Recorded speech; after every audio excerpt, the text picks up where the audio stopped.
Well, streets right across the country have become illegal dumping grounds, and locals are fed up. Caravans and boats are being parked and abandoned in suburban roads, with a huge 70% increase in reported cases in just the past 12 months. This is about one of the most annoying things confronting every person on every street going around Australia right now. So St Kilda East resident Justin and SnapSend Solve founder Danny are on one such dumping ground right now.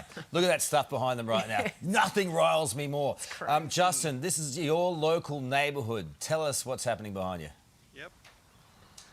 Thanks, Carl and Sarah. Basically what's happened here is for almost 17 years we've had too much parking here, which is a weird complaint. But this area used to be empty all the time, just empty parking spots. And what's happened in the last, 4 years with the pandemic, and most recently more so, is people have realised that they can park their camper vans, their trailers, their trucks, and their dog washers and their storage vans here without any time limits. It hadn't been a problem for a while, but now there's so many of them here that they're displacing the actual residents. So the residents can't find a parking spot here anymore. We've been talking to council about this problem for years, but they haven't come up with a solution. It's only now that we're getting this news that they're bringing it to council in the next couple of days.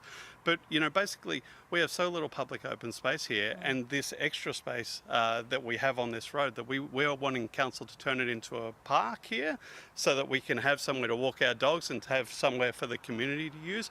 And then in the area where residents do need the parking, we make sure that we have resident parking there so that the people aren't displaced and they have somewhere to park their cars. And this is a big issue, because if they just put parking restrictions in here, these caravans and these trailers and things will just move in front of someone else's house. And we don't want that. We don't want to just move the problem away from here. We want to solve this problem. I mean, it positively looks like a caravan park behind you right now. And this is the thing, you're saying it's going to council. It is. We want... It's going to be tied up in so much bureaucracy, even just to change those parking permits, right? Yeah, well, and that's part of the problem. They probably don't want to have the extra burden of changing the permits here.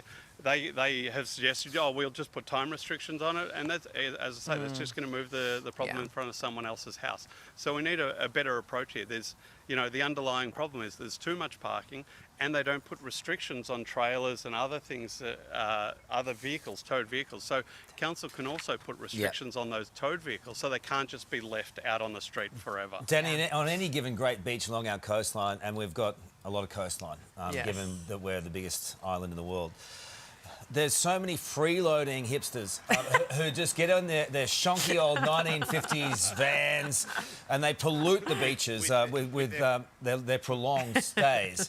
There is, however, a side of this that is more serious, and that is people who are displaced, who have nowhere else to go. So what do we do about that? What are you seeing, Danny? Well, I mean, we see, thanks Carl, we see that illegal parking and parking of large vehicles is a massive problem. Just in the last 12 months, about 137,000 reports of illegally parked vehicles. Now, it's not only large vehicles, but it's people parking in the wrong spots, so people parking in disabled bays, people parking over driveways, and parking in really dangerous spots around school zones where, an accident will be caused. So illegal parking is an issue, and SnapSend Solve is a free app that people can use to report those issues to their local council. And at least the local council can get the report, and they can change the way that they patrol areas, or as Justin's asked me for, change the parking status in areas. So it's a big problem. I mean, and it's something that we're trying to shine a light on. Yeah, well, you've shone a light, and it's a light that I like. So keep going with it, and we'll continue that story. Thanks for being on the show. Appreciate it. Hey there, Today fans, Sarah and... What's my name again? Oh my goodness, Carl. Hey, thanks for watching our YouTube channel, though. Subscribe now for more news, special reports, and amazing Aussie stories. And Carl misbehaving, Whoa, of course. That never happens. Always happens. What's she talking about?